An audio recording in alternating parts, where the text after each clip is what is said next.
राजस्थानी धरा शौर्य की कथा कहा करती है, पानी कम है मगर रक्त की नदी बहा करती। आपका पहला कवि सम्मेलन, वहाँ कितने पैसे मिले आपको? 51 रुपए। ये आप सैनिकों के लिए बहुत अच्छा बोलते हैं, कई बार कवि सम्मेलन में आपने बोला है, कुछ पंक्तियां बोले कि मैं करगिल में उसी तोलोलिन की घाटी के नीचे भी कविता पढ़ के आया, बिल्कुल, जहाँ से वो फायरिंग हुई थी पाकिस्तान। तो कैसे? प्राण से ज्यादा प्रिय जिनको रहा अपना वतन है, राष्ट्र का उत्थान ही जिनका रहा अंतिम सपन है, प्राण दीपक दे गए जो राष्ट्र की आराधना में, उन शहीदों को हमारे कोटिशः पावन नमन है। शहीद की माँ की चिट्ठी आपने पढ़ी थी, वो बहुत चर्चा में रहती है आपके।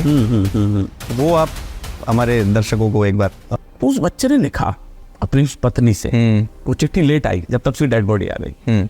यूं तो तुम्हारे इश्क पर ये जान भी कुर्बान है, यूं तो तुम्हारे इश्क पर ये जान भी कुर्बान है, पर मादरे वतन पे अपना इश्क भी कुर्बान। माँ उसी शोणित से तुमको पत्र अंतिम लिख रहा हूँ, माँ तुम्हारा लाडला रण में अभी घायल हुआ है, पर देख उसकी वीरता खुद शत्रु भी कायल हुआ है, रक्त की होली रचाए मैं प्रलय कर दिख रहा हूँ, माँ कसम दी थी जो तुमने आज मैंने पूर्ण की है। बांग्लादेश का जो इशू रहा, जो आजकल चल रहा है, आजकल अचरज है जिनकी रोटी पर हम लोगों के नाम मिले, कुछ गद्दारों ने पूरब को फिर लोगों से नहलाया, कुछ एहसान फरामोशों ने अपना चेहरा दिखलाया। तो जिन लोगों की रोटियों पर हमारे निशान थे, मंदिर तोड़ दिए गए, भयंकर एहसान फरामोश कंट्री यदि कोई वर्ल्ड में है, that is Bangladesh. West Bengal में वो बहुत दर्दनाक घटना थी, वो डॉक्टर के साथ। मैं हिल गया सर। आप दामिनी के माँ बाप को, जिसमें राष्ट्रपति तक पूरा वर्ल्ड इन्वॉल्व था, 16.5 साल का निकम्मा सारी हरकतें जानता था सब, और वो बालिग नहीं। आपको लगता नहीं जात पात में, बामण मणिया, राजपूत, यादव, गुर्जर, जात पात में, हिंदू मुस्लिम में ये देश बटा हुआ है कि हम मुस्लिमों का संरक्षण करेंगे? भोपाल को मार दिया गया, बहराइच का ये चल ही रहा है अभी। तो राजनीतिक लोग दूसरों को आगे कर देते हैं। कश्मीर से शुरू हो जाओ ना, उन अलगाववादी नेताओं की जो कह रहे हैं हमें अलग कश्मीर चाहिए, उनसे पूछा आपके बच्चे कहाँ हैं? वो पत्थर फेंक रहे हैं क्या? देश को लंदन में पड़ रहा है। देश का लोकतंत्र बहुत बहुत अपरिपक्व है। इस देश को एक ईमानदार डिक्टेटर की जरूरत है। तो आप अपनी पसंद की कुछ लाइनें दर्शकों के लिए। पसंद की वो बड़ी कड़वी लाइन है। करगिल में मैं देखता था रोज जब तिरंगे में लिपट के शव आते थे, तो तुरंत वहाँ 10 लाख रुपए ये दिए विधवा को, 10 लाख। तो नेता लोग बड़ी कालन ऊंची करके घूमते थे। तो एक आध जगह बड़ा अभद्र व्यवहार हुआ उन वीरांगनाओं के साथ, तो मैंने गुस्से में फिर 2 लाइन लिखी थी। वो तुमने 10-10 लाख दिए हैं सैनिक की विधवाओं को, तुमने 10-10 लाख दिए हैं सैनिक की विधवाओं को, सोचा कीमत लौटा दिए वीर प्रसूता माओं को, लो मैं 20 लाख देता हूँ तुम किस्मत के हेटों को, हिम्मत है तो मंत्री भेजें लड़ने अपने बेटों को। किसान जवान इस देश की आर्थिक व्यवस्था से लेकर सरहदों तक इन दोनों का बड़ा योगदान है। सोचो कि समंदर कभी रोता नहीं है, सच तो यह है कि वो अपनी कहानी किसी से कहता नहीं है। किसी अगले से मत चूके चौहान। हाँ।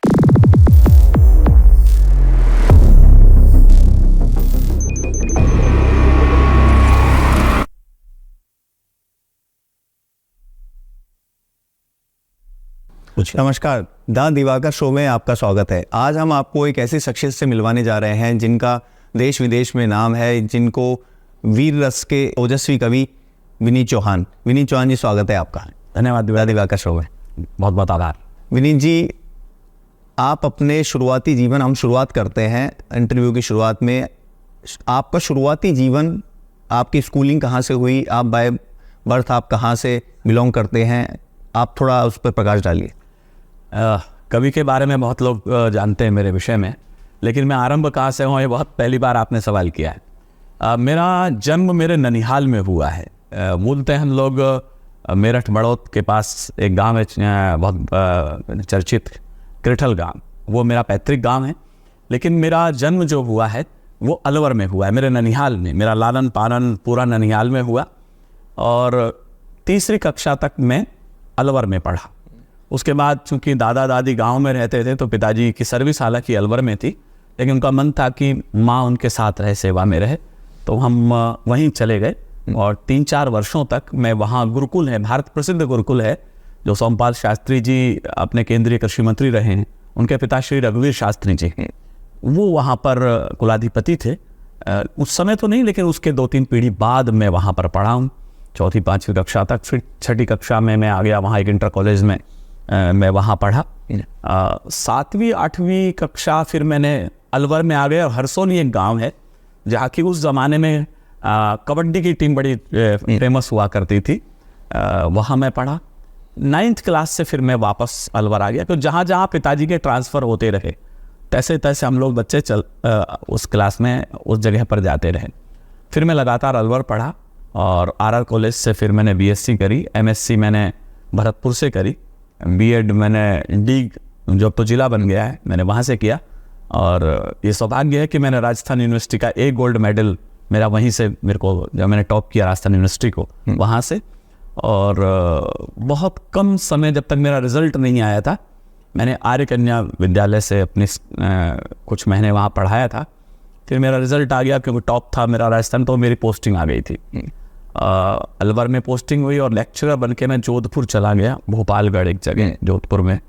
वहाँ से फिर मैं आ गया अलवर किशनगढ़ और 23 वर्ष मैंने एक ही जगह पर केमिस्ट्री ऐसा सब्जेक्ट पढ़ाया। ये जान के हमारे श्रोताओं को बड़ा सुखद आश्चर्य हो सकता है कि मैं हिंदी का विद्यार्थी नहीं रहा हूँ, मैं रसायन विज्ञान का विद्यार्थी रहा हूँ। 23 साल मैंने केमिस्ट्री पढ़ाई है। फिर मैं अलवर आया नवीन स्कूल में और फिर प्रिंसिपल हो गया। व्यस्तताएं इतनी बढ़ गई देश भर में, मेरी कवि सम्मेलनों में धीरे धीरे 35-36 साल हो गए मुझे कविताएं कहते हुए, कि मुझे लगा कि अब मुझे राजकीय सेवा से विराम लेना चाहिए। तो प्रिंसिपल बनने के कुछ महीनों बाद मैंने निर्णय लिया कि अब मुझे केवल फोकस कवि सम्मेलन की दुनिया में करना चाहिए, साहित्य की दुनिया में करना चाहिए। और जितना जैसा बन पड़ रहा है मेरे से देश में जो कुछ घटनाएं घटित हो रही हैं उन पर मैं अपनी बातें कहता हूँ। और तमाम 35 वर्षों से आप जैसे दोस्तों के माध्यम से, मीडिया के माध्यम से, टेलीविजन के माध्यम से मेरी पुस्तकें भी आई हैं 4-5, और मैं अपनी बातें दुनिया के सामने रख रहा हूँ। आप रसायन विज्ञान के लेक्चरर रहे, रसायन विज्ञान के लेक्चरर के बाद आप अचानक से कवि रहे, वो भी वीर रस के कवि। उसके पीछे क्या एक मेरा लगभग हर इंटरव्यू का सवाल है जो हर इंटरव्यू करता मुझसे पूछता है। दरअसल क्या है, ये बात तो सही है कि रसायन विज्ञान का कविता से क्या लेना देना। मैं मजाक में तो कह देता हूँ देखो उसमें भी रस हैं और कविता में भी 9 रस होते हैं, लेकिन हकीकत बात यह है कि मेरे पिताश्री बलवीर सिंह करुण जी इस देश के बहुत चुनिंदा उन 3-4 कवियों में से हैं। वो भी वीर रस के कवि वो है। उनकी 25-30 पुस्तकें आ चुकी हैं, कई प्रांतों में उनकी पुस्तकें कोर्स में चल रही हैं। देश के लब्ध प्रतिष्ठित साहित्यिक पुरस्कार उनके खाते में हैं। दिनकर जी, श्यामनारायण पांडे, सोनलाल द्विवेदी जी के साथ उन्होंने काव्य पाठ किया और बड़े प्रिय पात्र दिनकर जी के पिताश्री रहे। तो चूंकि घर में वातावरण कविता का था, इसलिए वो धीरे धीरे वहीं से मोटिवेशनल वहाँ से हो गया और DNA में तो था ही। तो दोनों चीज़ें जब मिक्स हो गई तो बचपन से उस माहौल में आप आए। तो बड़े कवि हमारे घरों पर आते थे, तो हम तो बस ट्रे में चाय लेके उन्हें पिलाने के लिए जाते थे, फिर वहाँ बैठ जाते थे कोने में, पिताजी सुनाते थे ये फला कवि हैं, फिर वो वहाँ कवि सम्मेलन में ऐसा होगा, ये कविताएं रात भर हुई होंगी। नीरज जी घर पे आते थे उस समय। कौन कौन बड़े कवि उस समय घर आते थे जिनका नाम रहा अपने जमाने में? गोपाल दास नीरज जी, अच्छा, संतोषानंद जी, जिंदगी की न टूटे लड़ी, प्यार सामने खड़ी, एक प्यार का नगमा है, मौजों की रवानी है, या नीरज जी हैं, ए भाई जरा देख के चलो, आगे भी नहीं पीछे भी नहीं। ये बड़े कवि हैं उस समय। सुरेश शर्मा जी, हरिओम पवार जी, अशोक चक्रधर जी, सब पिताजी के पास सब आते थे। और संयोग फिर ऐसा रहा कि धीमे धीमे मैं भी उनका एक तरह से सानिध्य में रहा और बरसों नीरज जी ने मेरी पहली पुस्तक की भूमिका भी लिखी है, मुझे सौभाग्य प्राप्त है। हरिओम पवार जी ने मेरी पुस्तक की भूमिका लिखी है। इन बड़े लोगों का आशीर्वाद है, वरना कविता जैसा तो अभी मैं नहीं मानता। हाँ, अखाड़ेबाजी मुझे आ गई है, बाकी कविता तो बहुत बड़ी चीज़ है। कभी बचपन में आप स्टेज शो में जाते थे पिताजी के साथ? नहीं, कभी नहीं, कभी जाना नहीं हुआ। मैं 9th क्लास में आकर बाल सभाओं में मैंने बोलना शुरू किया और उस समय तक मैं नेकर पहनता था। पहली बार 9th क्लास में मैंने पैंट पहनी, तो जब पहली बार मैं बोल रहा था भाषण तो मैंने टेबल पकड़ ली और मैं कांप रहा था, तो मेरा पूरा रेड चेहरा हो गया था, पूरा रट रखा था मैंने। जो कहाँ पर कार्यक्रम? ये मैंने बाल सभा में तो हरसोली में भाग लिया, लेकिन पहली बार भाषण प्रतियोगिता हिंदी दिवस पर थी नवीन स्कूल में। मैं 9th क्लास का विद्यार्थी था, तो सबने कहा कि इसे भी भाग लिवा दो। तो मैंने पिताजी से एक पन्ना लिखवाया, हिंदी दिवस पर जो है करते हैं तन मन से वंदन अपनेपन की परिभाषा का, अभिनंदन अपनी संस्कृति का, अभिनंदन अपनी भाषा का। ये सोम ठाकुर की 2 लाइन थी जिससे मैंने शुरू किया और पता नहीं कैसे मैं क्या बोला, मुझे खुद नहीं पता, मैं तो बेहोश था, लेकिन मैं उसे फर्स्ट आ गया। तो मेरे खुद को आश्चर्य होता मैं फर्स्ट कैसे आ गया, लेकिन सब लोगों ने कहा बड़ा अच्छा बोला। तो मैंने जो भी रटा वहीं से शुरुआत आपकी। वहां से फिर मैं डिबेटर बन गया। मतलब जहां भी मैं जाता डिबेट्स में तो ये तय हो जाता था। फिर महाराज कॉलेज का मैं बेस्ट डिबेटर रहा 3 साल तक। मेरे ब्लेजर के ऊपर बेस्ट डिबेटर का बोला। राजऋषि कॉलेज है। राजऋषि कॉलेज से मैंने बीएससी किया। देन फिर मैं जब एमएससी किया तो राजस्थान यूनिवर्सिटी का बेस्ट डिबेटर हुआ। शैलेश लोढ़ा जो तारक मेहता में है जी, उनसे मेरा परिचय वही हुआ। वो फर्स्ट ईयर में थे। अभी राजस्थान जोधपुर से ही है वो उस समय, हाँ, जोधपुर से हैं।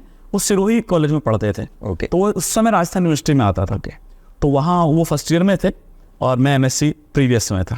तुम दोनों डिबेट बोलते थे। तो वहाँ जो पैनल सेलेक्ट होता है जो ऑल इंडिया डिबेट बोलने जाएगा, ओके, उसके उसके अंदर हम दोनों सेलेक्ट हुए। वीरेंद्र विद्रोही मेरे एक पुराने दोस्त थे, अब इस दुनिया में नहीं है, बहुत अच्छे डिबेट बोलते थे वो। तो विचारधारा से थोड़े वामपंथी थे लेकिन मेरी अच्छी जुगल बन गई थी। मैं राष्ट्रवादी विचारधारा से वाम, लेकिन दोस्ती हमारी बहुत अच्छी थी। बरसों हमने ऑल इंडिया डिबेट जीती। तो मैं डिबेटर हो गया। कभी नहीं था मैं तब तक, केवल डिबेट बोलता था। लेकिन ये तय हो जाता था जहाँ वीरेंद्र विद्रोही और विनीत चौहान पहुंच गए तो पहली 2 जगह और शील्ड वहां की छोड़ दो, ये तीनों चीजें लेके जाएंगे। आफ्टर एमएससी मैंने जब बीएड में एडमिशन लिया तब मैंने पहली हास्य कविता लिखी थी। जो मुझे बहुत अधिक याद नहीं है इस समय। तो मेरा बीएड कॉलेज पहला दिन, तो बस में जैसे हम चढ़े तो मैंने बड़े अजीब दृश्य देखे कि कंडक्टर जहाँ बैठा था उसके ऊपर लिखा था बीड़ी पीना मना है। और कंडक्टर खुद बीड़ी पीना था। तो ये तो अपने देश में हाल है। तो ये हुआ। तो मैंने सब उसमें वर्णन किया उसके अंदर। और फिर 84 के अंदर इंदिरा जी का जब वो हुआ हत्याकांड, उस समय अलवर में एक कवि सम्मेलन था। तो उस समय वीडियोग्राफी आई थी 84-85। हम तो इस विधा से जुड़े। तो एक कवि को आना था तो वो आए नहीं थे, गोपीनाथ उपेक्षित थी। तो पिताजी कहने लगा ऐसा कर तू मेरी कविता बोल देना और तेरी भी वीडियो बन जाएगी, टीवी पे देख तू कैसा लगता है। बस वो पहला दिन था मेरा, तो मेरा टर्न हुआ मिला आपको। तो मैंने कहा कविता तो मैं अपनी बोलूंगा, आपके नहीं बोलूंगा। तो मैंने 4 लाइन, मुझे ये नहीं पता वो मुक्तक थे, वो छंद थे, वो गीत था, गजल थी, मुझे नहीं पता, लेकिन मैंने वो बोला।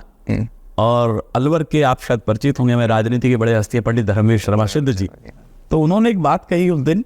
कहने लगे कि यदि आज मैं इसका निर्णायक होता कवि सम्मेलन का तो मैं विनीत को फर्स्ट देता। ये उनका उस समय का वाक्य, जब मैं पहला मंच कला भारती में पढ़ रहा था केवल वीडियोग्राफी के चाव में। उस दिन का दिन है। फिर बीएड कॉलेज में चला गया और ये संयोग की बात देखिएगा, मैं कवि बन गया और मैं सरदार शहर चूरू में कवि सम्मेलन पढ़ के आया। और जब बीएड में मेरा एग्जाम लेने के लिए आया एग्जामिनर, वो मेरे को अपने कॉलेज में कवि सम्मेलन में बुला चुके थे। ओके। तो हमारे प्रिंसिपल ने सिफारिश करी कि हमारे कॉलेज का बेस्ट लड़का, इसके अच्छे नंबर देना प्रैक्टिकल में। तो कहना अच्छा बताना जब भी वो आए। तो जैसे मैंने एंट्री ली तो मिस्टर जुल्का थे, मुझे अब तक उनका नाम याद है। ओके। तो अरे कविराज तुम यहाँ कैसे? मैं कहा सर यहाँ कविराज नहीं, मैं स्टूडेंट आऊंगा। तो उन्हें बड़ी हैरत हुई कि कवि भी है स्टूडेंट भी है। फिर अच्छा रहा इंटरव्यू भी। प्रेरणा स्रोत कौन रहे आपके, जिनको आप अपना गुरु मानते हैं? गुरु जैसा शब्द तो नहीं कह सकते, लेकिन हाँ जिनको देखकर मुझे लगा ऐसा कवि बना जा सकता है, वो हरिओम परमार जी थे। आपके और उनकी कुछ आवाज भी मैच करती? हाँ, बहुत कुछ जिससे आदमी प्रेरणा लेता है, स्वाभाविक है उसका प्रभाव उस पर पड़ता है। तो शुरू में तो मैं उनकी तरह गा के पढ़ता था भी था। बाद में जब धीमे धीमे कवियों की संख्या ज्यादा होने लगी, मेरा कच्चा गला था और 4-4, 6-6 दिन कवि सम्मेलन लगे तो मेरा गला पकने लगा। यार ये तो मामला कविता नहीं बोली जाएगी ऐसे। तो फिर मैंने तहत में जैसे कहते हैं गद्य के रूप में कविताओं को गा के न पढ़ के वैसे पढ़ना शुरू किया। आप वीरस के कवि हैं तो आप गले के लिए कुछ अलग से स्पेशल ऐसा कुछ मुलेठी है, कुछ ऐसा कुछ करते हैं या एक? नहीं, ऐसा कुछ शुरू में था। शुरू में लगता था गरारे करो, कार्बोल कैप्सूल के भपारे लो, जब नए नए होते हैं। जब नए नए होते हैं। एक्चुअली क्या है, मेरा मानना ये है कि साइकोलॉजिकल बड़ा खेल है। यदि आप हीरो हो गए हैं तो फिर आपको लगता है कि अब तो चक्रव्यूह को 2 गदा से तोड़ ही दूंगा। बिल्कुल। और जब नए नए होते हैं, आप अभिमन्यु होते हैं, तो आपको डर लगता है इस चक्रव्यूह में तुम गिर के मरोगे। तो जब नए नए आए थे तो हमें कार्यक्रम से 2 दिन पहले बुखार चढ़ जाता था, यार कल सहारनपुर जाना है और बम्बई तो चौपाटी पहली बार जा रहा हूँ, नाले बड़े सब कवि होंगे और क्या तुम करोगे। लेकिन धीमे धीमे जब आप का एक लेवल बन जाता है, कॉन्फिडेंस बहुत काम करता है। हमारे यहाँ एक कहावत है, यदि कोई कवि जम ना रहा हो तो सबसे पहले कहता माइक खराब है आपका। और यदि आप जम रहे तो खराब माइक भी कहता नहीं, ऐसा कुछ नहीं था, माइक बिल्कुल ठीक है। तो आनंद, तो शुरुआत में जरूर ऐसा हुआ, मुलेटिव वगैरह भी खाई। हाँ, थोड़ा सा प्रिकॉशन रखता हूँ, बहुत चिल्ड न खाऊं, उनसे बचता हूँ, तले भुनी चीज़ें ना खाऊं। इतने सालों की जर्नी में जो आपका, इतने सालों का आपका कैरियर हो गया, कवि के क्षेत्र में, क्या उतार चढ़ाव, क्या अप्स डाउन, क्या चैलेंजेस आपको देखने को मिले? बहुत ज़्यादा, और पहले में और आज में बहुत ज़्यादा, और उसमें सोशल मीडिया का बड़ा हाथ है। टेलीविज़न का थोड़ा सा है, लेकिन ज़्यादा सोशल मीडिया का हाथ है। जब हम आए थे बड़े कवियों से, हम बहुत भयभीत रहते थे कि यार नीरज जी हैं, कोने में हम बिल्कुल ऐसे बैठते थे कि नीरज जी की निगाह ना पड़ जाए हमारे ऊपर, तो हम थोड़ी कविता जानते हैं, कविता तो नीरज जी को आती है, कुंवर बेचैन, फैन फॉलोइंग है, सब चीज़ें, नाम बड़ा नाम का। लेकिन धीमे धीमे क्या हुआ, कविता में हास्य रस की मात्रा ज़्यादा आने लगी। हास्य रस तक आ जाती, कोई दिक्कत नहीं। आदित्य जी हास्य रस के बड़े कवि थे जी, लेकिन अच्छे अच्छे गीतकार उनके सामने पानी भरते थे, ऐसी भाषा थी उनकी। कविता थोड़ी थोड़ी दूर हुई और उसकी जगह चुटकुलों ने कविता जगह लेने और उन्हें कविता माने जाने, और परफॉर्मेंस हावी हो गई। लेखन से ज्यादा महत्वपूर्ण हो गया परोसगारी। भोजन कैसा बना ये महत्वपूर्ण नहीं था, परोसगारी कैसे की, सर्विंग से। खाना खजाना में संजीव कपूर ने एक बार बहुत पहले कहा था कि खाना पहले आंखों से खाया जाता है, जबान तो बाद में टेस्ट लेगी। तो जीरे को जरा प्लस में ये करा, 2 धनिया की पत्ती लगा, सर्विंग कैसी कर रहे हैं, है ना, आधा नींबू का कटा हुआ गिलास के ऊपर आपने लगा दिया, तो आंखों से आपको यार भोजन मजेदार है।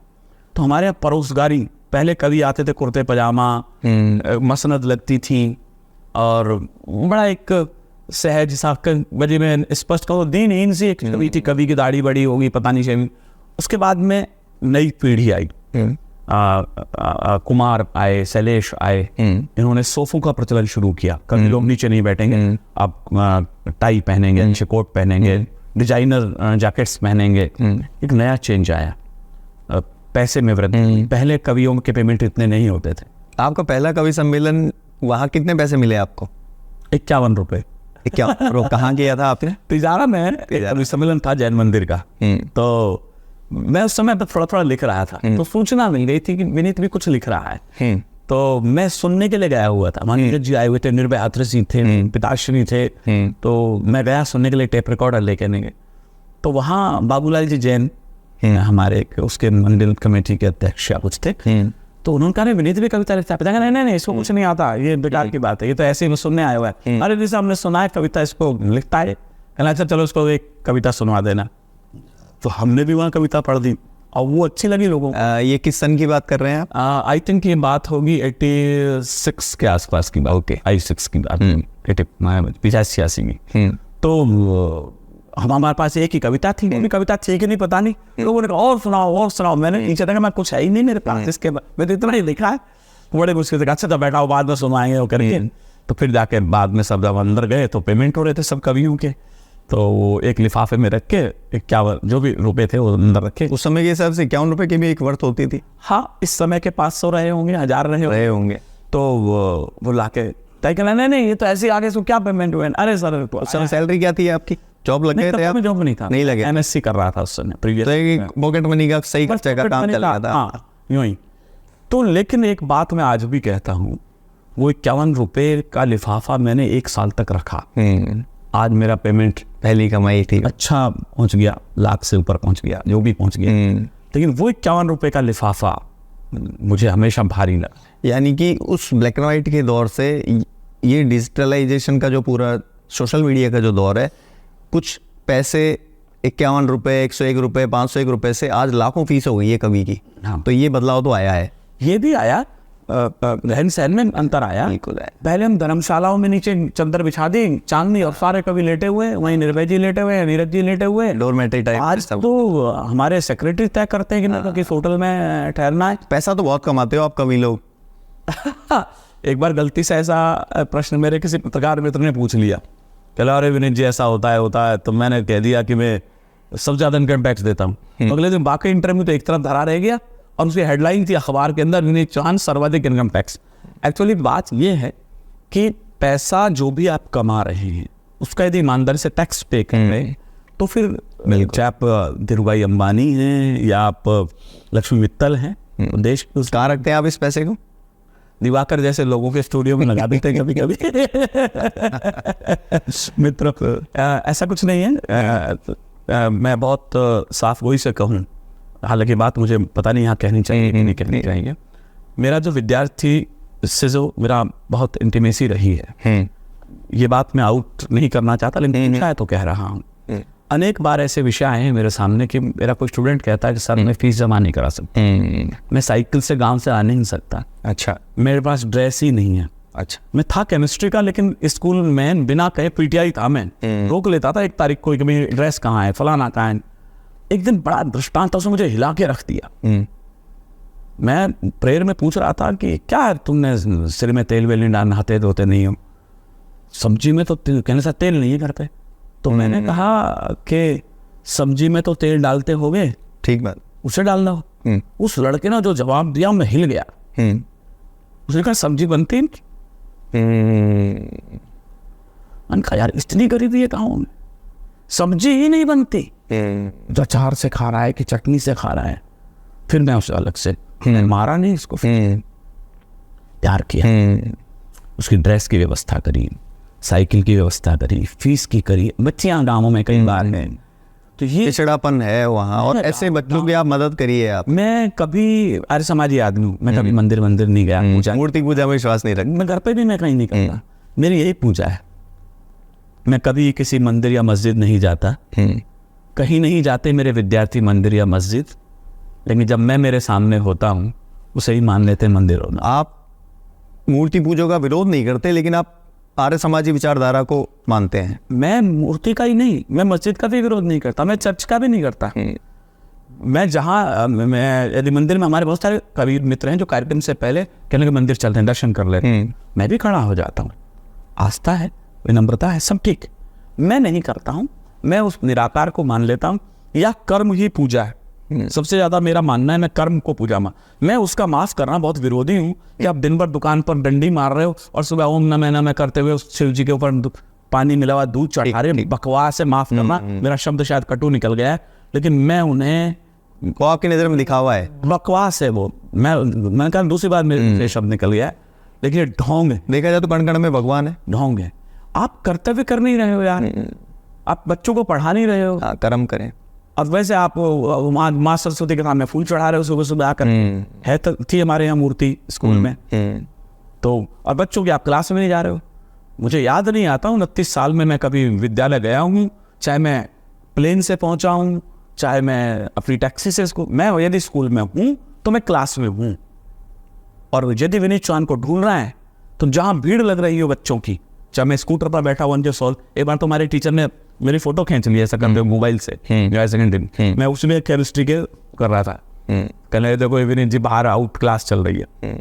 और मैंने 29 वर्ष में एक दिन भी ट्यूशन नहीं पढ़ाया, जबकि केमिस्ट्री और रिजल्ट भी आपका कहना है, आपका रिजल्ट अच्छा रहता है, 90-100 रहा, मैंने कभी ट्यूशन नहीं पढ़ाया। अब एक सवाल मेरे दिमाग में आ रहा है, मैं आपसे पूछता हूँ, कभी ऐसा हुआ कि आपने स्कूल से बंक मारी हो या होमवर्क नहीं किया हो, कम मार्क्स आए और बाबूजी ने घर पे आके चंपी लगाई हो आपकी? नहीं, ऐसा कभी नहीं हुआ।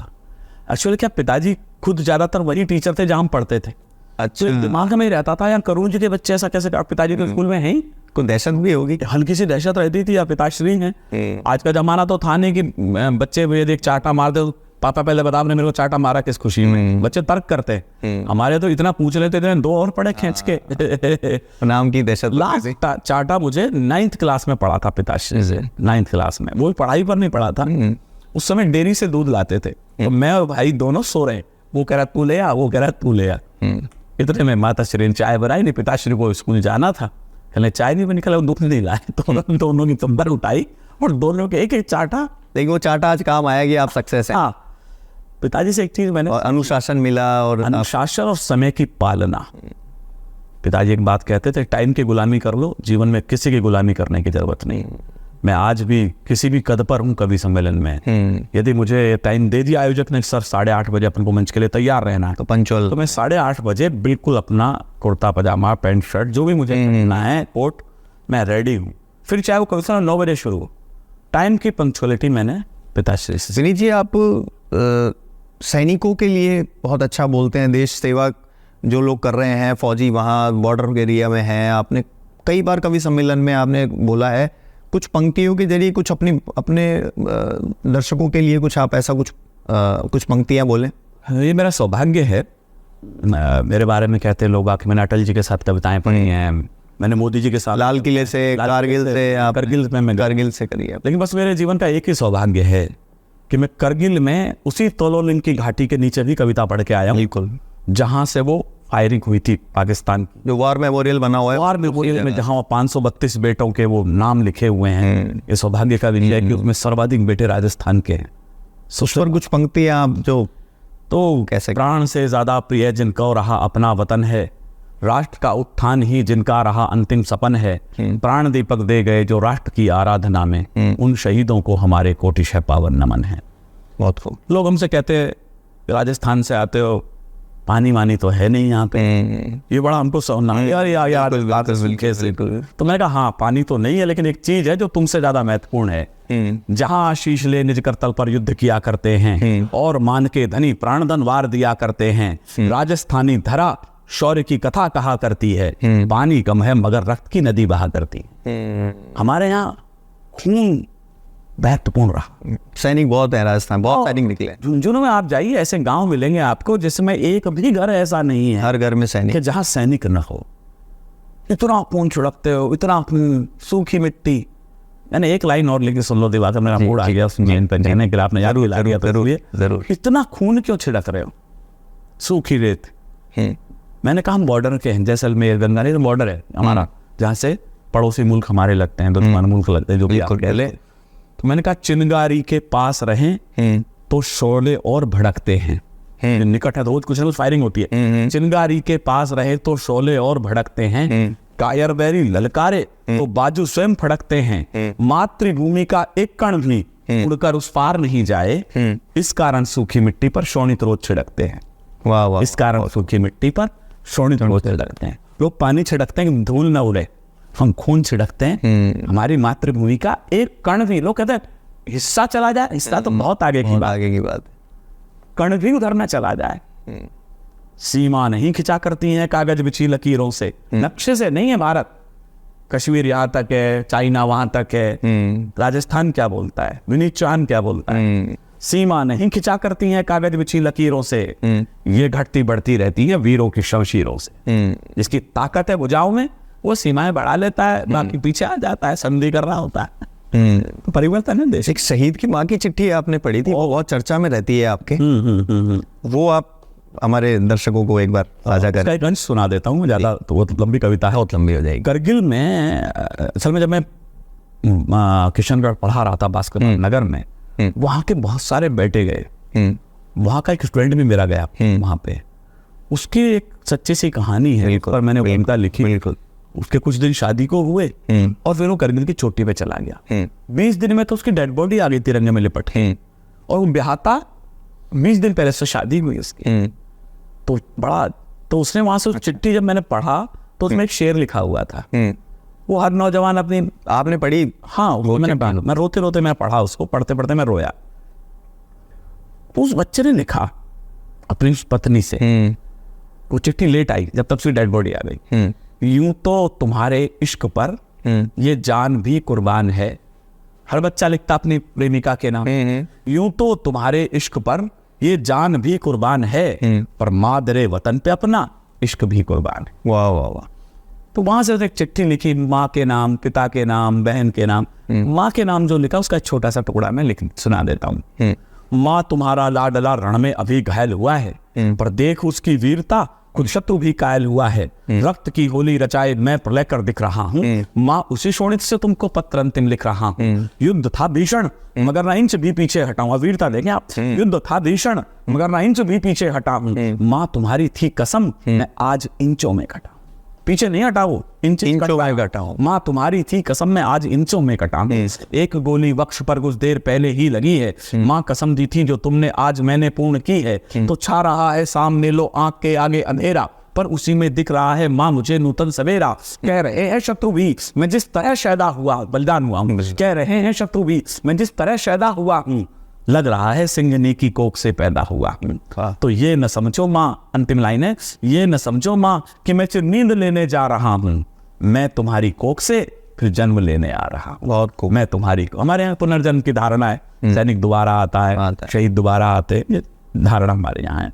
उस समय ये इतनी पॉपुलर हुई 10-20 दिन तक तो मैं ही नहीं सुना पाया इसको, इतना भावुक हो जाता। आप बहुत फौजियों के बहुत फेवरेट हैं आप। बहुत। आपने वाघा बॉर्डर पर भी हाँ, बहुत सारे मेरे फोर्स में हैं, कोई भुज में, कच्छ में, कर्नल्स हैं, पुलिस में हैं हमारे। कई बार तो वो सपत्नीक सुन रहे होते तो उन्होंने अपनी पत्नी को भेजा कि आप जो रो रही हो भाई, कांस्टेबल बुला, इनको घर भेज के आओ। तो इतना भावुक, उन्होंने अपनी कहानी लगती थी उसके अंदर, ये सब रहा। अब थोड़ा मैं लीक से हट के आपसे बात करता हूँ, जो आजकल चल रहा है, आजकल का जो सिनेरियो हो रखा है राजनीति को लेकर, ये सब बांग्लादेश का जो इशू रहा, वेस्ट बंगाल में जो दुष्कर्म हुआ डॉक्टर के साथ, जो कि एक बहुत निंदनीय घटना रही, और मणिपुर की हिंसा, ये 3 विषयों पर आप क्या कहना चाहेंगे?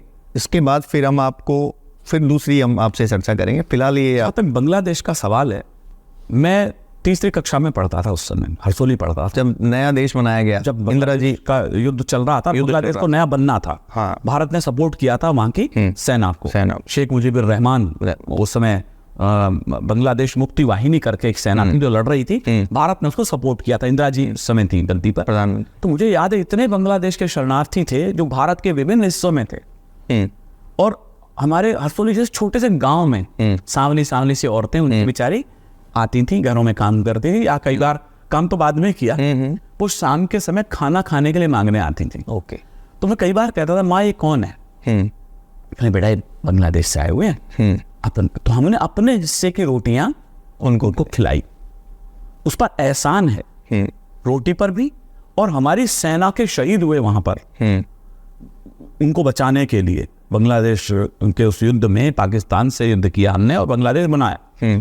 इतना एहसान के बाद जो कुछ बांग्लादेश में हुआ है, मुझे नहीं लगता पूरी दुनिया में इससे ज्यादा एहसान फरामोश कंट्री कोई दूसरा होगा। जिसे रोटी हमने दी, जिसे खून हमने दिया, हमने सिंह को खड़ा किया।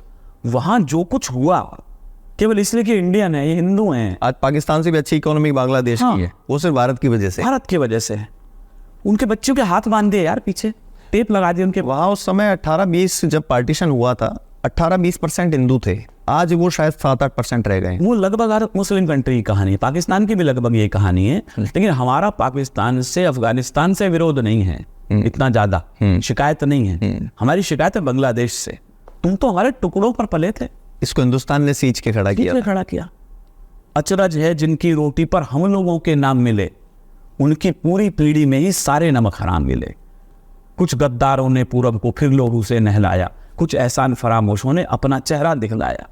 तो जिन लोगों की रोटियों पर हमारे निशान थे, इसलिए मुझे कई बार लगता है बहुत हो चुका मोदी जी, ये भाईचारा बंद करो, इन एहसान फरामोशों से वो दूध पिलाना बंद करो। अब हर के गद्दारों को भी थोड़ा सा तो झटका दो, जो भारत पर आंख उठाए सीमाओं पर लटका दो। ये मैंने उस समय लिखा, जब बड़ा क्रोध आया मन का, यार ढाका यूनिवर्सिटी की बिल्डिंग के ऊपर से बच्चे फेंक दिए क्योंकि इंडिया से पढ़ने आए थे। अरे क्या मतलब है? मंदिर तोड़ दिए गए। भयंकर एहसान फरामोश कंट्री यदि कोई वर्ल्ड में है, दैट इज बांग्लादेश। और मणिपुर और वेस्ट बंगाल में वो बहुत दर्दनाक घटना थी, वो डॉक्टर के साथ ऐसी ही घटना हुई। मैं हिल गया सर। अजीब बात है, इस देश में दामिनी का कांड हुआ, उसके बाद हमें लगा था फांसी लटका दिए वो 6 लोग बच्चे, तो उनका अब तुम क्रूर पाप कंट्रोल हो जाएगा। हुआ नहीं, उसके बहुत सारे कारण हैं। आप दामिनी के माँ बाप को, जिसमें राष्ट्रपति तक पूरा वर्ल्ड इन्वॉल्व था, तो क्लियर कट है, क्रूर जघन्य किया गया उसके साथ में दुष्कर्म, हैवानियत से। और 16.5 साल का लड़का उसमें बचा दिया गया केवल इसलिए क्योंकि आप माइनर बालिग नहीं है, 6 महीने कम है। सर एक बात बताइए, मैं अपने दर्शकों से पूछता हूँ, 10 साल का बच्चा होता है, ट्रेन में पूरा टिकट लेते हैं आप उसका, क्यों? वो पूरा मान लिया आपने। 16.5 साल का निकम्मा सारी हरकतें जानता था सब, और वो बालिग नहीं। तो हम इस मुल्क में कर क्या रहे हैं?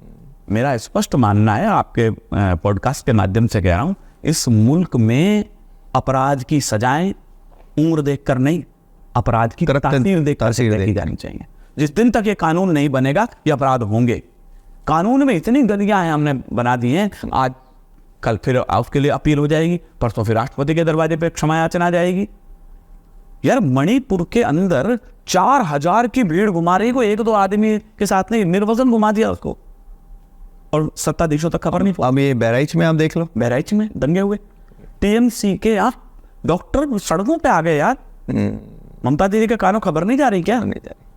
दुर्भाग्य है हमारी इस देश की राजनीति का। बांग्लादेश में है, तो वो टीएमसी सॉरी बंगाल में है तो टीएमसी की लड़की है, वो उसको बचाना चाहिए था, हम लोग हल्ला करेंगे केवल। मणिपुर में तो बीजेपी वालों से सवाल होगा, बाकी लोगों से सवाल नहीं होगा। ठाणे में यदि किसी बच्ची के साथ हो गया तो उद्धव ठाकरे से सवाल होगा या वहां की सरकार से होगा। भाई इस पे तो राजनीति मत करो। आपको लगता नहीं जात पात में बामण मणिया राजपूत यादव गुर्जर जात पात में हिंदू मुस्लिम में ये देश बटा हुआ है लगातार राजनीति की रोटियां, इसके अलावा सीखी नहीं सकते। रोटियां सेक रहे हैं राजनेता अपने। भाई मायावती जी केवल बदनाम है, माफ कीजिएगा, जातिवाद के लिए। मुझे एक पार्टी गिरा दी है जो वो जाति के नाम पर टिकट नहीं देती हो, चाहे वो भाजपा हो चाहे कांग्रेस हो। मायावती ने उस कार्ड को ओपन खेल दिया और अपने एक जाति विशेष तक रख दिया। बाकी मुझे एक पार्टी बताओ ना, अलवर से 2 के अलावा तीसरे की हिम्मत है किसी को ब्राह्मण या बनिया के अलावा टिकट देने की? बिल्कुल नहीं दे सकते। कास्ट की राजनीति सब। मुंडावर में आप जाट या यादव के अलावा टिकट दे देंगे क्या किसी को? नहीं दे सकते। तो जातिवाद तो सारी पार्टियां खेल रही है ना। फिर मजहब के नाम पर हो गया, मजहब के नाम कि हम मुस्लिमों का संरक्षण करेंगे, हम मुस्लिमों का हिंदू। क्या कुछ ये जो सिनेरियो चल रहा है इसके बारे में, इसको लेकर आप कुछ जो हिंदू मुस्लिम और अभी बहराइच का ये चल ही रहा है अभी तो, हालांकि आरोपी पकड़ में आ गए हैं, वो गोपाल को मार दिया गया, क्या कुछ लाइन आप क्या जनता को पुराना कहना शेर है वो मेरे जहन में है। यहाँ पर मैंने बताया ना, वही आतंकवादी, वही दुष्कर्म करने वाला व्यक्ति जब आपकी पार्टी आती है तो वो आपके लिए अच्छा हो जाता है, वो आपकी पार्टी ज्वाइन कर लेता है तो सारे आरोप समाप्त हो जाते हैं। जब आप उसके पार्टी में तो आप झंडा लेके खड़े हो जाते हैं। हो गई हावी गुलिस्तां पर सियासत इस कदर, फूल खिलते हैं मगर माली का मच्छर पूछकर। इस देश में जाति, धर्म, क्षेत्र इतना बांटा गया है, और यदि ये नहीं बांटेंगे तो इनकी पार्टियां चलेंगी कैसे? आप सोचते हो विकास के नाम पर वोट मिल जाए? माफ करना है, भारत का लोकतंत्र अभी अपरिपक्व लोकतंत्र है। यहाँ अभी विकास के नाम पर चुनाव लड़ोगे तो आप हारोगे। कितना ही डेवलपमेंट कर लीजिए आपको या तो हिंदू के नाम पर वोट लेना पड़ेगा, या यादव के नाम पर लेना पड़ेगा, या मुस्लिम के नाम पर लेना पड़ेगा। यहाँ कोई बड़े मुद्दे इस देश में अभी है। इस देश का लोकतंत्र बहुत बहुत अपरिपक्व है। मुझे कई बार लगता है इस देश को एक ईमानदार डिक्टेटर की जरूरत है। मैं शब्द द्वारा प्रयोग कर रहा हूँ। डिक्टेटर हो लेकिन ईमानदार हो, देशभक्त हो। अभी लोग तक, मैं किसी का नाम नहीं लूंगा, लेकिन अभी फिलहाल जो हमारा शासक है उससे बहुत उम्मीदें थी, लोगों को बहुत उम्मीदें थी। शायद वो खरा नहीं उतर पा रहे हैं, और जिस तरह का एक चल रहा है। एक्चुअली क्या होता है, शुरुआत में जब आदमी आता है ना, जब सर्विस लगती है नई नई, टीचर की लगे, तो आरएएस लगे, जोश होता है, ऐसा लगता है मैं बदल दूंगा दुनिया। दिल्ली में भी मैं नाम सहित कह रहा हूँ, केजरीवाल जी से बड़ी उम्मीदें थी हमको कि ये तो ये है, लेकिन धीमे धीमे वो भी उसमें रह जाता है। उसकी भाषा भी, मैं खुद केजरीवाल जी का बड़ा प्रशंसक रहा हूँ, पिताजी से मेरी ठनती थी इस बात। लेकिन साहब केजरीवाल के भी हाथ बंधे हुए हैं। केजरीवाल की खुद की गाड़ी का चालान पुलिस कर देती, क्योंकि केंद्र सरकार के अंतर्गत आती है। केजरीवाल जी, माफ करें दिवाकर जी, केजरीवाल जी को पहले सीएम तो है नहीं। हाँ, इससे पहले शीला दीक्षित जी वगैरह, साहिब सिंह जी वगैरह सब, ये तो पहले से पता है ना। केंद्र शासित राज्यों के यदि जो मुख्यमंत्री होंगे उनकी पुलिस सेंटर के हाथ में रहती है। लेकिन हिंदू मुस्लिम का जो एक माहौल बनाया जा रहा है देश में, जिस तरह से मैं पॉडकास्ट के जरिए बात बोल रहा हूँ, गलती गोपाल ने भी करी थी कि दूसरे के घर में घुस के उनका हरा झंडा हटाकर और भगवा झंडा लगाया। बिल्कुल, जब आप आपसी प्यार प्रेम से रह रहे हैं, आपको उसी तरह से रहना चाहिए था। ये गंगा जमनी हमारी जो एक चल रही है सदियों से, उसी हिसाब से हमको विचारधारा से रहना चाहिए था। और उन लोगों ने भी बहुत गलत कृत्य किया, उसको गोलियों से छलनी कर दिया, और उसको उन्होंने बहुत गंदे तरीके से उसको मौत दी। शायद वो कानून की शरण ले सकते थे। दोनों बातें हैं ना दादा। जब आपके ऊपर साया कोई है कि बचा तो ये लेगा मेरा, जब वो लोग आते हैं तो दूसरा पक्ष विशेष टेररिज्म के नाम पर करते हैं। यूपी के अंदर सर्वाधिक गुंडागर्दी होती थी। बिल्कुल होते थे। ठीक है, बुलडोजर संस्कृति आई, ठीक है, न्यायिक प्रक्रिया लंबी है वगैरह वगैरह, लेकिन इस बात से तो आप इनकार नहीं कर सकते कि यूपी में मेरा आना जाना होता है। बिल्कुल, हम रात को टैक्सी से निकलते ही नहीं थे। लड़कियां सड़कों पर, महिलाएं नहीं निकलती थी शाम होने के बाद। कहाँ है वो सारे गुंडे? किसी ने कहा बहुत पहले का, मैंने कहीं सुना था, ए दिल्ली जाने वाले तू कहना सरकार से, चरखा चलता हाथ से पर राज चले तलवार से। कठोर दंड व्यवस्था यदि नहीं है तो आप गुंडों को, अपराधियों को रोक नहीं सकते। एक फिल्म में मैंने देखा था ना, नाना पाटेकर बड़ा स्ट्रिक्ट इंस्पेक्टर होता है, तो वो लोग पत्रकार, आप जैसे पत्रकार, अरे साहब गुंडागर्दी करते हुए तो क्या कर रखा है, तो एक दिन खुदा न खुदा आप जैसा एक पत्रकार आ गया उसके पास, वो कैमरा हो गया, एक तो बुलाया कर लेते साहब बहुत बड़े पत्रकार, इनका कैमरा दे दो। अरे साहब मैंने कहा, अरे कोल्ड ड्रिंक लो पियो, समोसा खाओ। अरे साहब मैंने कहा लिया, उसको एकदम खड़ा होता, चटाक मारता चाटा, अरे साहब वो मैं नहीं, फलाना रमेश के पास है। तो उसने पत्रकार से कहा, देखो आप जो कहते हो ना कठोर मत बनो, मैंने को समोसा खिलाया, कोल्ड ड्रिंक खिलाई, बताया क्या इसने? पुलिस को ऐसे काम करना पड़ता है, फिर बताता है मैं फला हूँ, आपको जो करना हो मेरा कर लें। मैं गोपाल वाले बहराइच वाले विषय पर एक बार पुनः आता हूँ, या किसी भी आप मॉब लिंचिंग को किसी को उठा लो, जैसे मैं नाम लेकर बोलता हूँ अमित शाह के बेटे जय शाह, जिसमें काबिलियत नहीं थी, लेकिन उसके बाद भी BCCI का अध्यक्ष बना, ICC का सेक्रेटरी बना, सेक्रेटरी ही है शायद, हाँ। जो भी पद पे है, जिसको इंग्लिश बोलना नहीं आता, शायद अपने फर्स्ट सेकंड के बच्चे बोल लेते हैं उतने इंग्लिश।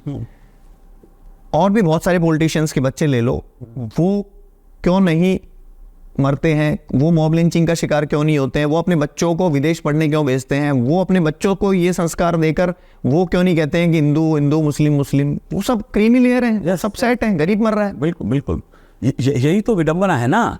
आप यहाँ से क्यों, आप कश्मीर से शुरू हो जाओ ना।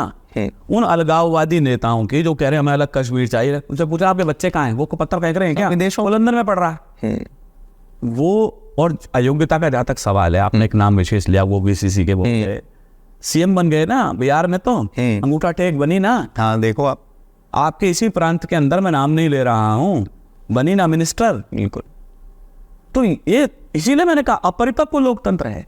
यदि आपको एक चपरासी भर्ती करने के लिए 12वीं क्लास एसेंशियल है, तो मेरे हिसाब से कम BA तो करो, MA नहीं कर रहे तो राजनीति के लिए कम से कम BA तो करो, पढ़े लिखे लोग तो लाओ। उसके बाद में ये जो दोष है कि मेरा बेटा होगा तो चलेगा, दूसरे का होगा तो फिर दुर्भाग्य है ना। हम जब खिड़कियों कहते हैं ना, खिड़की के इधर बैठे हो आप, वही जब हम बैंक जाते हैं तो उस बैंक वाले का व्यवहार कुछ और है, अरे अभी इंटरवल का टाइम है। वही जब हमारे स्कूल में आता था TC काटी तो हमारा व्यवहार बदल जाता, सर इंटरवल हो रहा है, क्लब के पास जाएंगे बाद में। हम जैसे ही विंडो के परली तरफ आते हैं हमारा व्यवहार बदल रहा है, वही पॉलिटिशियन का भी हो रहा है। तो मूल जड़ तो हमारी समाप्त हो रही है ना। हम इसके दूसरे, ये बहुत राजनीतिक और उस तरह की चर्चाएं हो गई। विनीत, आपकी क्या पसंद है, आपको खाने में क्या पसंद है, आपकी हॉबियाँ क्या क्या हैं, ये आप जरूर एक बार विनीत जी हमारे दर्शकों को बताएं। थी और है, अब है तो ये कि अब उस एज पे आ गए हैं कि शुगर भी ज़्यादा डलती है तो बेटियाँ कहते बस हो गया पापा, आधा चम्मच ही बहुत है। ये कि एक ज़माना था कि मैं खड़ी चम्मच की चाय पिया करता था, 4-4 ब्रिक्स डाल देता था उसके अंदर में। अब हम वहाँ आ गए जहाँ सावधानियाँ बरतनी होती हैं, नमक ज़्यादा नहीं खा सकते। फिर भी आपको क्या पसंद है खेल में और खाने में, क्या अपनी चॉइस क्या है आपकी? अब तो खेल जैसा तो कुछ बता नहीं। हाँ, बचपन में था तो मैं बिल्कुल देशी गेम कबड्डी खेलता था मैं, क्योंकि पिताजी हमारे नेशनल चैंपियन रहे कबड्डी के, और वर्ल्ड के पिताजी रहे कबड्डी में, पाकिस्तान के विरुद्ध तो पिताजी टीम में था, तो वो जीन्स में आ गया। फिर गाँव में वो आज भी आपके बड़े भाई साहब जैसे लगते हैं। हाँ वो इतनी शायद 80 से ऊपर आयु के बाद 87 में भी वो फिट है। अभी 26वीं पुस्तक कल से उन्होंने शुरू कर दी, दिनकर जी पर नया महाकाव्य लिख रहे हैं पिताजी को। बताइए, मतलब मैं साल में एक कविता लिखने में सोचता हूँ यार नई कविता, नया सीजन आ गया है, 1-2 कविता तो नई लिख लो, नया सत्र शुरू हो गया है। पिताजी 1 महीने 1.5 महीने में महाकाव्य लिख देते हैं। महाकाव्य लिखना तो लॉन्च करते रहते हैं कहीं ना कहीं, उनकी पुस्तकें आती रहती हैं। अभी नीरा पर लिख दिया, द्रोणाचार्य पर लिखा। पिताजी के करुण साहब के बाद आप आए जी, आपके बाद क्या डॉक्टर संकल्प, क्योंकि डॉक्टर बन गया है संकल्प जी, तो क्या आपका बेटा डॉक्टर संकल्प इस लाइन में आएगा या उसकी रुचि है? नहीं, तीनों बच्चों में रही। बेटी थी मेरी बड़ी, वो डिबेट बोलती शादी, हाँ संस्कृति जो थी वो पहले हिंदी डिबेट बोलती थी, फिर इंग्लिश डिबेटर हो गई वो। अच्छा उसने डिबेट में नाम कमाया, लेकिन वो भी आज लेक्चरर हुई है गुड़गांव में, इंग्लिश पढ़ाती है कॉलेज में। तो ये गुड़िया दुर्गुण अगली पीढ़ी तक नहीं आया, बस मुझ तक ही रहा, पिताजी तक रहा। हाँ, नहीं वो लेगेसी आगे कैसे उसको, अब ये तो हर बार नहीं होता कि एक पूरी पीढ़ी दर पीढ़ी चली जाए। हर कवि का बच्चा दिनकर जी के बेटे केदार बाबू तक रहा, उसके बाद उनके जो अगली पीढ़ी आई वो कविता नहीं लिख रही है। और कई बार तो हर पिता की अगली पीढ़ी में भी नहीं गई, एक तक तो चलो मैं तो पिताजी के यहाँ तक ले आया, लेकिन तीसरी पीढ़ी नहीं गई। नहीं, ये अपने अपने रुचि का विषय है। मैंने अपने तीनों बच्चों को कभी नहीं कहा कि तुम ये सब्जेक्ट लो। बड़ी बेटी मेरी आर्ट्स फैकल्टी से थी, इंग्लिश से उसने एमए किया, दिल्ली में रांडा हाउस से किया। छोटी बेटी ने निफ्ट से फैशन डिजाइनिंग किया, बेटे ने मेडिकल लाइन चुन ली। मैंने कभी किसी को, तीनों के अलग अलग सब्जेक्ट है, एक कॉमर्स लाइन में गई, एक आर्ट्स में गई, तो मैंने कभी लादा नहीं, अपनी इच्छाओं को बच्चों पर नहीं लादा। मेरा मानना है, और अपनी पसंद से उन्होंने किया। उसको इच्छा के आप सहयोग करिए उसमें, अपनी इच्छा। मैं डॉक्टर नहीं बन पाया तो मेरा बेटा डॉक्टर बने, को जरूरी वो जरूरी नहीं। मैं कभी नहीं बन पाऊँ तो मेरा बेटा कभी बने नहीं। और इंटरेस्ट की बात है कि जहाँ उसकी रुचि हो उधर उसे विकसित किया जाए, ऐसा मैं सोचता हूँ। कोई अच्छी सी आपकी सबसे पसंद की पंक्तियाँ, वो अगर आप आजकल का जो युवा है, युवाओं के लिए आप अपने विचार रखिए। जो नशे की तरफ लोग जा रहे हैं, युवा ढंग से फोकस नहीं कर पा रहा है, सोशल मीडिया में, फ़ोन में लोग लगे रहते हैं, ऊट पटांग रीलें बनती हैं, युवा जो भटक रहा है आज का युवा के लिए आप क्या कहना चाहेंगे? मैंने युवाओं का जहाँ तक सवाल है, मैं शुरू में भी कह रहा था, इस सोशल मीडिया ने यदि हमें बहुत कुछ दिया है तो बहुत कुछ छीना भी है। हमारा आपसी परिवार छीन लिया। पहले हम एक साथ बैठते थे, दादी नानी की कहानियां सुनते, जॉइंट फैमिली, वो चीज़ खत्म हो गई। टीवी आया, टीवी में 2 टीवी लग गए, एक उधर दादा दादी की तरफ लग गया, एक आपका लग गया। आपने मोहल्ला छोड़ दिया, आप पड़ोसी से बात नहीं कर रहे थे। पहले हम वॉक करते थे कॉलोनी, मामा चाचा ताऊ बैठते थे। अब यदि आप किसी घर चले जाएं तो वो ये इंतजार करता है जाए तो मैं सीरियल देखूं, यार सीरियल का समय और आ गया इस समय। जैसे टीवी आया उसने मोहल्ला छुड़वा दिया, मोबाइल आया उसने कमरे छुड़वा दिए। एक अलग उसमें मोबाइल खेल रहा है, एक उसमें अलग मोबाइल खेल रहा है, बात नहीं कर रहे आपस में, सब कमरे में बैठे हैं। बेटे का अलग मोबाइल चल रहा है, पिता का अलग चल रहा है, पत्नी का अलग मोबाइल चल रहा है। मैं इंटरप्ट करता हूँ, पहले आप देखते थे कि महाभारत रामायण ऐसे सीरियल अगर आते थे तो सब एक साथ बैठ के इंतजार करते थे कि 7 बजे दिन चित्रार आएगा, महाभारत आएगा, चाहते थे। टीवी सबके यहाँ नहीं थे, और छतों पर छिड़काव करके सोया करते थे। वो जीवन मैंने जिया है। सब जमीन में अब इन बच्चों के लिए रात्रि में छत के ऊपर कभी तारे भी निकलते हैं, इनके लिए वो स्वप्न है, इन्होंने देखा ही नहीं। हमने भी वो जीवन जिया है कि छत को पहले छिड़काव करते थे, वो फिर निकल जाए, फिर वहाँ एक साथ चाचा ताऊ मामा सब गर्मी की नानी के जाते थे तो नानी के ऐसे ये सब चीजें खत्म हो गई।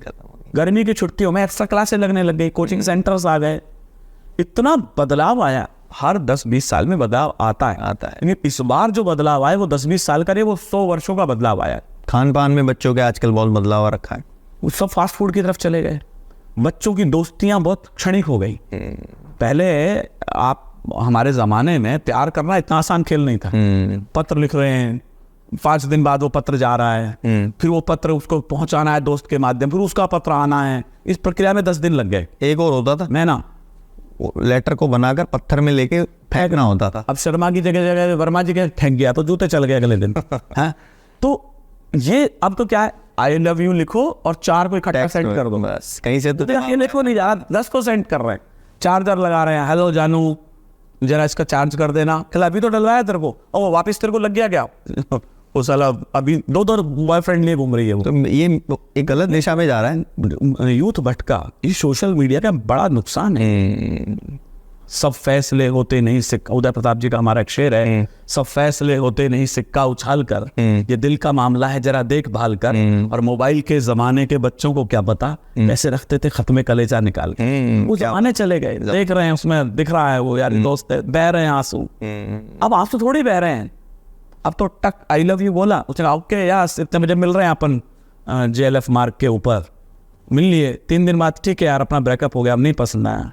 अब कहाँ है वो प्यार, पत्नी ही नहीं रहा। छूट आ गया मोबाइल के ज़माने में। मैं यहाँ हूँ, कह रहा हूँ मैंने यार अजमेर रोड पे हूँ यार, कार खराब हो गई मेरी, यूँ बोलते हैं।